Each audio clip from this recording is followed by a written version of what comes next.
Now, a leadership standoff is brewing out the Nairobi County government, pitting the Nairobi Governor Mike Sonko and Speaker Beatrice Elachi, following Sonko's move to reject a supplementary budget passed by the Assembly. Elachi yesterday resubmitted the estimates back to the governor, faulting the governor's move to reject the budget. Stephen Leto has that report. A supremacy contest is boiling in the capital, with Nairobi Governor Mike Sonko rejecting budget estimates passed by the county assembly. Governor Sonko sent back a memorandum telling the assembly that the new changes to the county budget were not justifiable.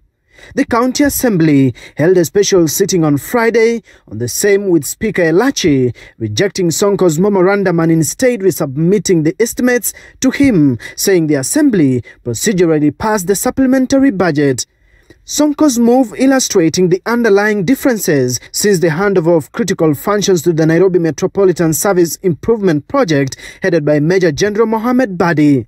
Speaker Elachi and Major General Badi have since been lobbying the assembly for support, holding meetings with ODM leader Raphael Adika and the minority leadership. Sonko maintaining that the assembly budget that allocated millions of shillings to non-existent votes in the initial budget will harm the taxpayer. To quell widening cracks within the Jubilee Party in the Assembly, Party Secretary General Raphael Adika wrote to the Speaker effecting changes, reinstating Matopeni Ward MCA Abdi Guyo as Majority Leader. Stephen Leto, Citizen TV, Nairobi. Moving on now, just 5 days after clinching power, new Legio Maria Pope Ochieng has questioned the legitimacy of his opponent, Pope Raphael Adika. Ochieng, who took over after the death of Alfonso Ng'ombe, was speaking from Mount Calvary, popularly known as God Quer. Our Migori correspondent James Latano reports that despite calls for a ceasefire by Pope Ochieng to allow for worship, the Legio Maria leadership wrangles are far from over.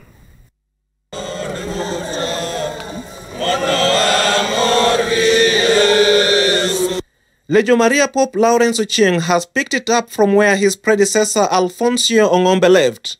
He is questioning the legitimacy of his opponent Pope Raphael Adika. He was forced to move out of the headquarters. Where in the world? And which country where you find a president is living far away from the State House and still claiming that he is in power? The wrangles of leadership in the Legio Maria Church have for 10 years divided the group, occasioning accusations and counter-accusation among the two warring camps of faithfuls. The leadership battles at one point playing out in the corridors of justice. An attempt at dialogue 2 years ago that was to resolve the dispute with finality just ended up where it started, right in the middle of dispute. The door is open for everybody who ran away. We are requesting them that we are going to accept them back. But if they reform and come back as a reform men or women, we are ready to accept them back. The Ochieng-led group has also refuted claims that there is a clique of politicians using them for personal gains, which according to Cardinal Joseph Chamalengo is a diversionary tactic. Naomba wana wa Legio Maria ambao wamesikia mambo kutoka mbalimbali, hizo ni mchezo ya panya na paka. Sisi tuko headquarter, tumekaa imara, tiko salamini, hakuna shida ambaye itakuja guza kanisa Legio Maria kama Lawrence Ochieng bado iko. What would have been the dawn of a new era now appears to be a continuation of all the old problems, and there are still two popes for Legio Maria faithfuls to follow.